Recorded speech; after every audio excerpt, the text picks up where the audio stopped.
यसू मसलूब। मुकद्दस यूहन्ना की अंजील 19 बाब 17 ता 24 आयत तक।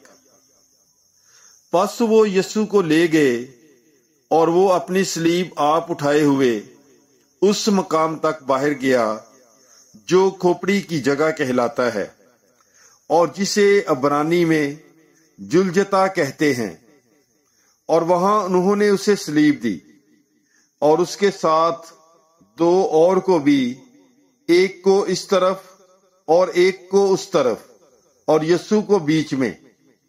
और पिलातुस ने एक किताबा लिखकर सलीब पर लगवा दिया। उसमें लिखा था, यीशु नासरी यहूदियों का बादशाह।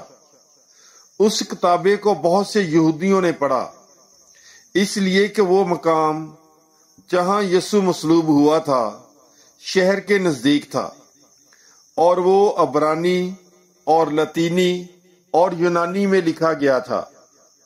पास यहूदियों के सरदार कहनों ने पिलातुस से कहा कि यहूदियों का बादशाह ना लिख, बल्कि ये कि इसने कहा था कि मैं यहूदियों का बादशाह हूं।